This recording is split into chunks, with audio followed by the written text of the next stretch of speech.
इसमें कोई दो राय नहीं है कि कोविड के कारण से हर सेक्टर के अंदर नुकसान हुआ है, लेकिन इस बार जो हमारा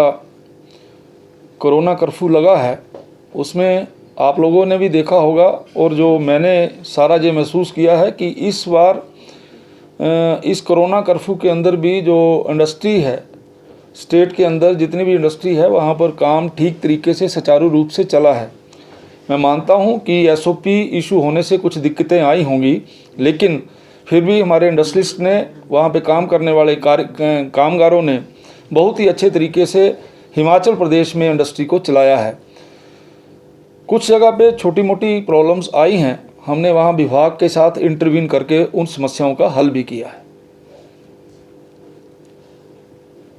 सर, अगर आप सब जानते हैं कि पूरे हिंदुस्तान में, पूरे भारतवर्ष में ये कोरोना की जो दूसरी लहर है उसका बहुत बड़ा प्रभाव पड़ा है। और ये जो आप बल्क ड्रग पार्क की बात कर रहे हैं, पूरी की पूरी सरकार का, आदरणीय मोदी जी का इस समय पूरे का पूरा ध्यान जो है किस प्रकार से आम जनमानस को बचाया जा सकता है, आप किस तरीके से कोरोना से लड़ा जा सकता है। मुझे लगता है सरकार की पूरी कंसंट्रेशन इन चीज़ों के ऊपर लगी है, जिसके कारण से ये चीज़ें कुछ डिले हुई हैं। लेकिन मैं विश्वास के साथ कह सकता हूं कि आने वाले दिनों में ये जो बल्क ड्रग पार्क का विषय है बड़ी जल्दी से प्रैक्टिकल रूप से ये ज़मीन पर उतरेगा और हिमाचल प्रदेश ने जिस प्रकार का से अपना केस वहाँ पे प्लीड किया है, निश्चित तौर से हिमाचल प्रदेश को भी बल्क ड्रग पार्क मिलेगा, ऐसा मेरा मानना है। सर, कोविड का इसमें मैं थोड़ा ऐड करना, स्पुतनिक भी बन रही है, क्या दूसरी कंपनीज जो हैं जैसे सीरम है, भारत बायोटेक है, क्या उनको भी लाने के लिए आप लोग प्रयास करेंगे?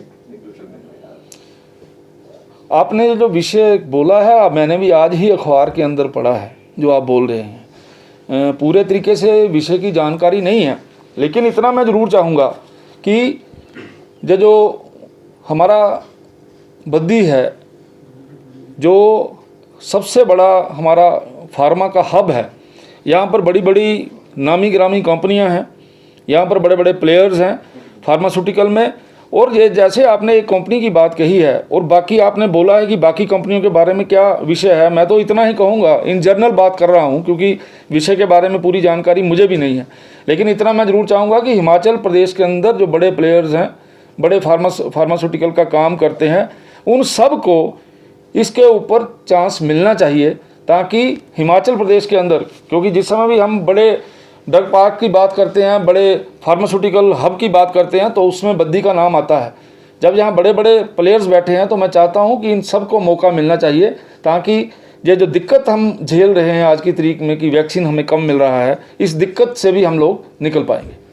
सर, जो निश्चित तौर से इस कोरोना काल में सबसे बड़ा नुकसान मुझे ऐसा लगता है ट्रांसपोर्टर्स को हुआ है। और मैं फिर वही बात दोहराना चाहता हूं कि ये सारे विषय जो आपने टैक्सी वालों से जुड़े हुए बोले हैं, ट्रांसपोर्टर के साथ जुड़े हुए बोले हैं, इन सब विषयों के बारे में मुझे भी जानकारी है, माननीय मुख्यमंत्री जी को भी जानकारी है, पर लेकिन आज की तारीख में फर्स्ट प्रायोरिटी कोरोना से बचना है। आज हमारी प्राथमिकता किस प्रकार से हॉस्पिटल के अंदर एक जो आम हमारा नागरिक जा रहा है, आम व्यक्ति बीमार जा रहा है, उसको हर प्रकार की सुविधा मिले, सारे का सारा ध्यान सरकार का इस तरफ है। निश्चित तौर से मुझे लगता है ये दौर भी नहीं रहेगा। जब हम ठीक दौर में आएंगे तो जो आप बातें बोल रहे हैं वो सारी बातें करने वाली हैं, सभी को रिलीफ देना पड़ेगा, और कितना रिलीफ दिया जा सकता है इसकी डिस्कशन हम समय समय पे करते हैं। मुझे लगता है जैसे ही हम इस काल से बाहर निकलेंगे तो हम